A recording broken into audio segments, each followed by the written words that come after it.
Well, they say that we eat with our eyes first, so why not plate like a pro? MasterChef finalist Chef Brandi Alexander is stopping by in the kitchen to show us how we can do some simple garnishes, some plating techniques. We can plate like a pro. You know, it's really easy. It was the hardest thing for me when I went on the show. I knew how to cook food, but I didn't care what my food looked like. Right. You know, it was super intimidating. That matters. They judge that. Yes, and I quickly realized, you know, it's not that hard.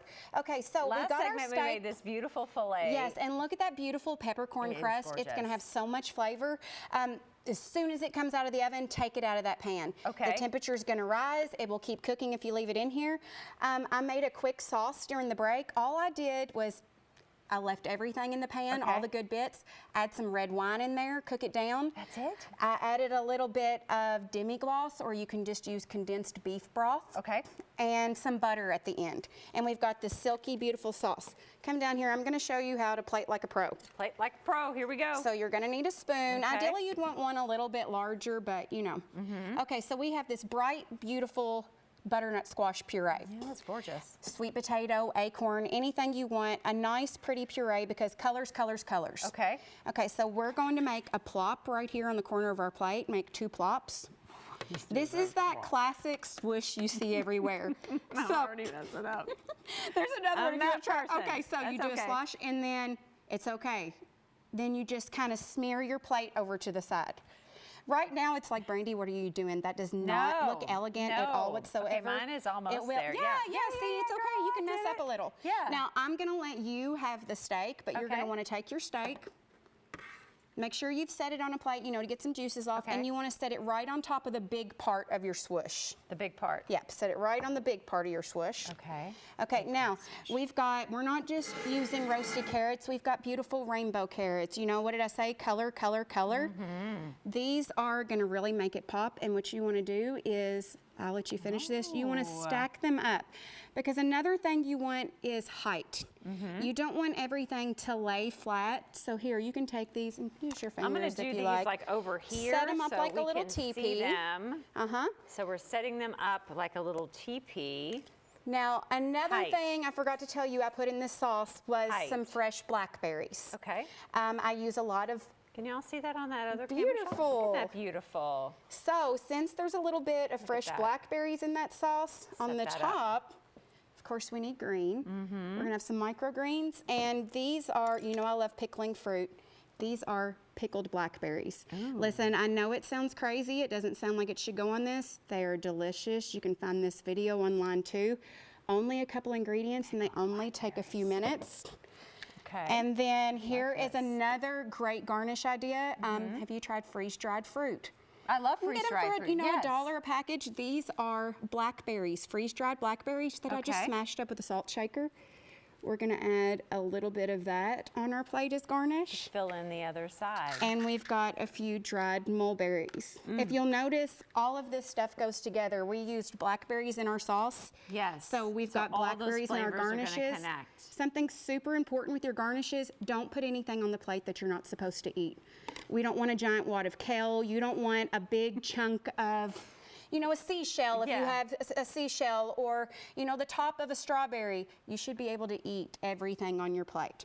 Perfection. Think Chef's open kiss. space, think height. Fill it. Woo! Now down here with our creme brulee, we were finished when we left off, except we did not strain this. And look, this is an important step. Don't skip it. Here's why. There is a little bit, you know, of egg particles in here. It's gonna be chunky. You're gonna have a little bit of egg flavor in that. You don't want it. So all you have to do now is, we have ramekins. You have this in water? I have this in water. Just like with a cheesecake, you need a water bath. Now you can go buy a Marine Bane water bath. Don't do that. To see this. Don't do that. Okay, so this is just a broiler pan. You can use any pan that at least has an inch of depth on it. Set your ramekins in here. Any any oven-safe dish can be used. It doesn't have to be a special ramekin, but you need that water in there. If you don't have the water, it's going to split. It's going to crack. Basically, the water creates steam in your oven and keeps the creme brulee moist. You know, this is essentially a custard. Right now, it is liquid. You're going to put this in a 300-degree oven for 30 minutes. You don't have to do anything to it. Don't have to touch it on your middle rack.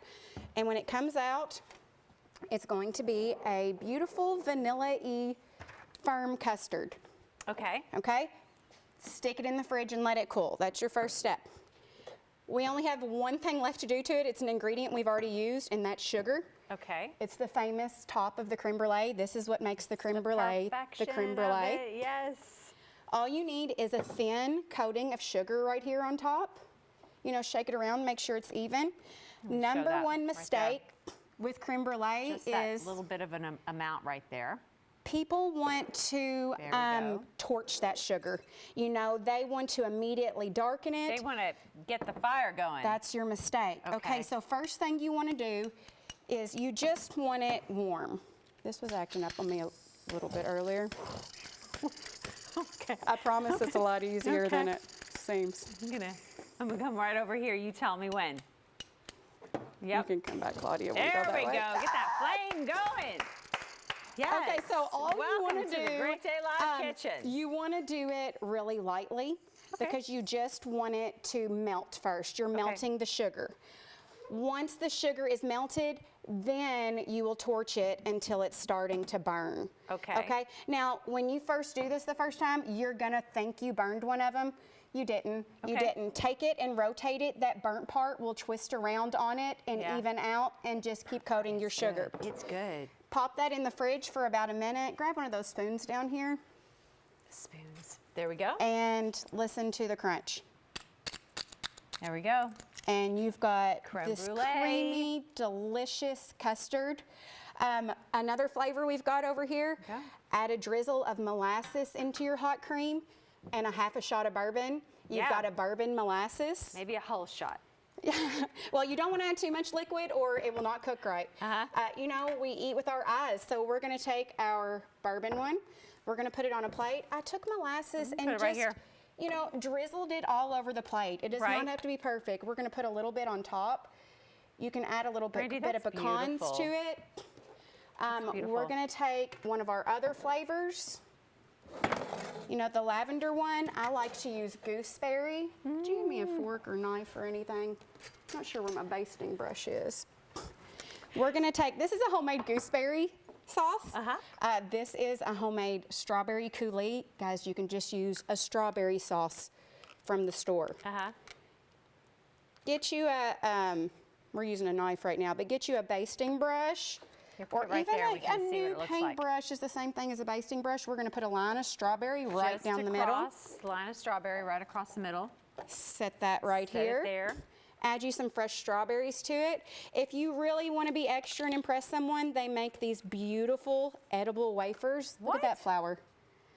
Yeah, that flour is edible. You can get it on Amazon for $3.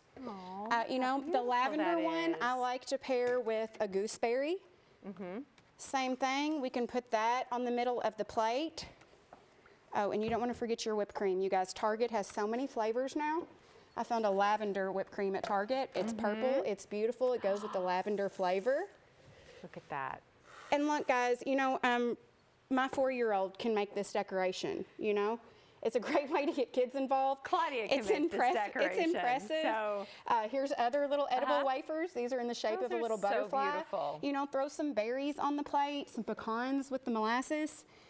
And there you go. We threw these plates together, you know, in 30 seconds. Well, it takes and these nothing. plates too. It's like just to grab these, like even like you said, from Target, from Walmart, from any place. Sam's Club has them. Sam's Club. You know, always use a plain white plate. An open space creates a beautiful plate. You know, the more white space you have on your plate and the more height you had, if you can remember those things in color, then you have a beautiful plate. Brandi can do a private dining experience in your home. You can learn all about the presentation, about fine dining cooking. For more information, go to southern-flair.com.